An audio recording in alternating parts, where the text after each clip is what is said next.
Alright, so I'm going to give you a little bit... that is not a great way to start this move. I'm going to make a little bit longer of a video. This isn't going to be like the how to build from scratch, but this is more of a little bit in-depth look at what the Kayleigh machine really does. On the short, I showed you that it is a kelp machine slash sugarcane slash bamboo slash melon slash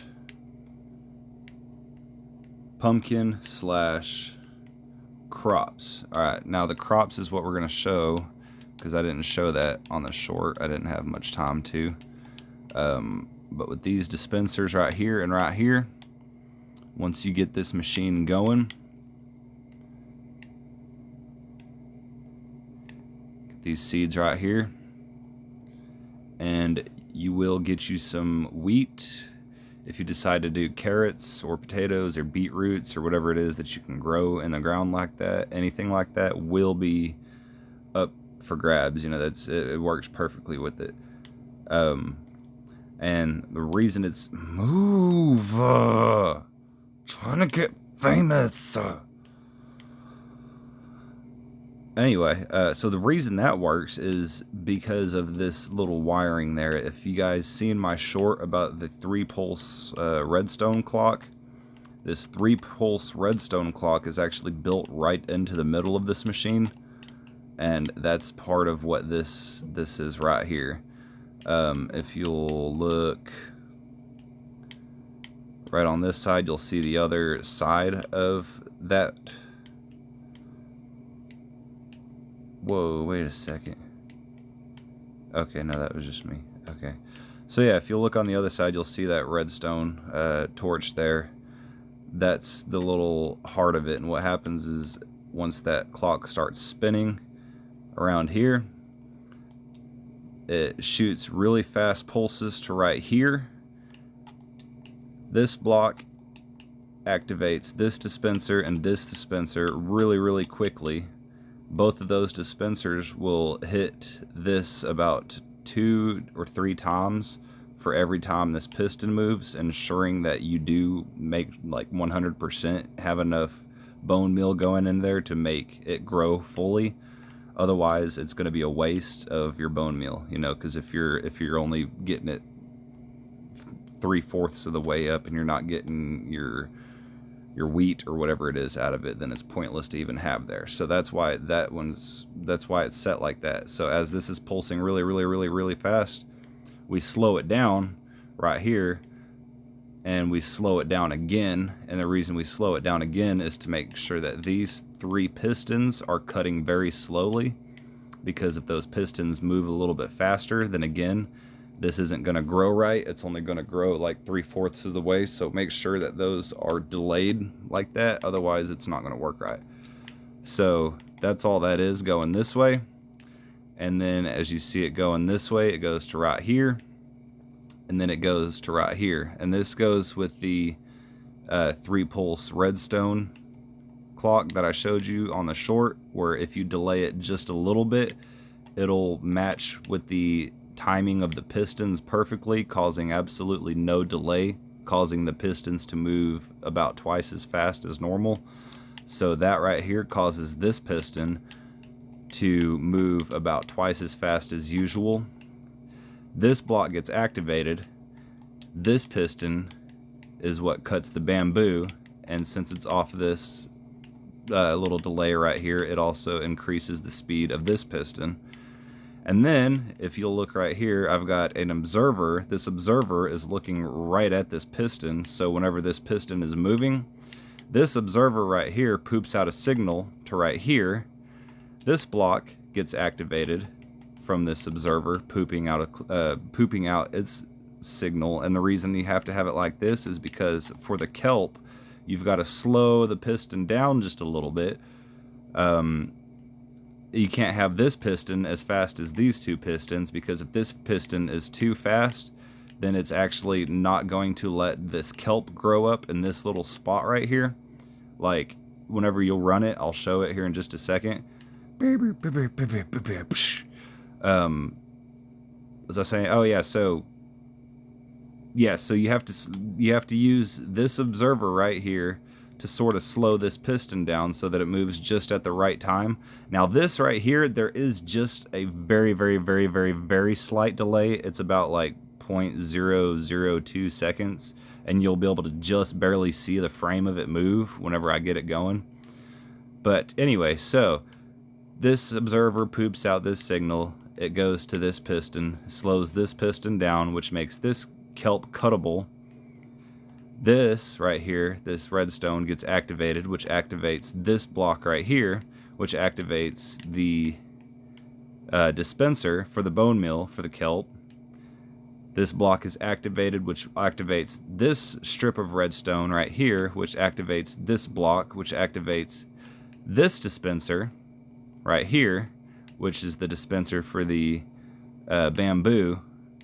And then right here, this block also, whenever it is activated, this block also activates the dispenser for the sugar cane. So all of these blocks, like everything that is on here, has at least one purpose. That's everything is very, very, very, very tight. Like there is no room for like any sort of error. I try to keep it as simple as I can with the redstone, but at the same time, it's extremely precise.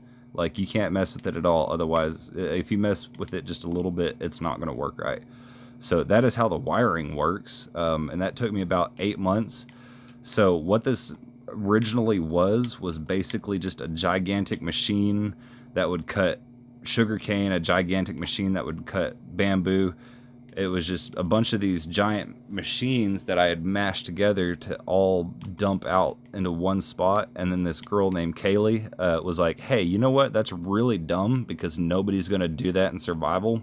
Like if you're going to do something like that, make it small and make it worth somebody's time, you know? Like if you're going to build something like that, make it like survivable. Like make it something that you can make in survival mode that would actually be useful. And I was like, oh, you know what?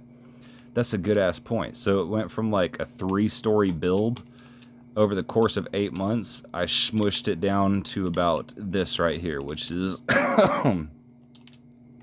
about 2, 4, 6, 8, 9 blocks wide and 3 blocks tall. So it went from like a 3-story building to this little thing right here, and that was a lot of work. That was a lot of work. So I hope you guys like it. Oh, I didn't even finish. I'm so sorry. So you've seen all this. The AFK, this daylight sensor here, as time goes throughout the day, this daylight sensor is going to change. When it sees that change, it's going to poop out a signal right here, and it will go to all your pistons. So anything that grows throughout the day will cut like just it's AFK. Like you don't even have to, like you could just walk away from this machine and not have to, like here, check it out. If I change the time to sunrise or whatever, you know, see, once that sees a difference in the day, that pumpkin cut, and that goes to this little treasure trove right here. Yeah, I hope you guys like this one. This one was a lot of work. I also decided to use like planks and stuff like that because they're cheaper than cobblestone. Because one log of like, you know, jungle wood, whatever, can be broken down into 4 planks. So you could just use it's a little bit more cheap to use planks than cobblestone. So I tried to make this as cheap as I could, as efficient as I could. Everything that's on here is 100% collection rate. Nothing falls off to the side. Nothing gets stuck anywhere. That's another big thing that I had issues with when designing it, is things wanted to get stuck in places. So I had to design it in a way that everything would fall right into this and just get sucked straight down. Yeah, there's like no room for error on anything. So let's get this going. I wanted to show you what I meant on this kelp right here. So this is slowed down, and if you just look, you can kind of see that it looks like there's a hole there. But if you look for just like, if you just slow it down, you'll see that little flash of the water, and everything that is so precise on this timing chain that I built, that just single flash of water right there is enough time to grow a piece of kelp in there and get it cut. Like there's no lag to nothing. See?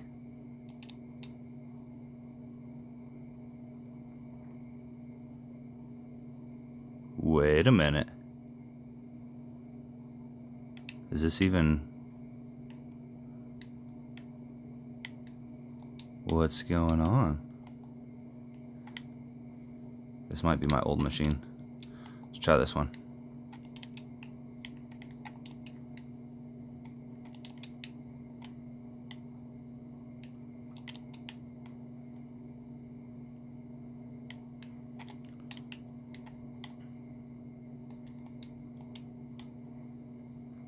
There's a little bit of a difference in design on this one than on the other one. I don't even remember which one's newer or not.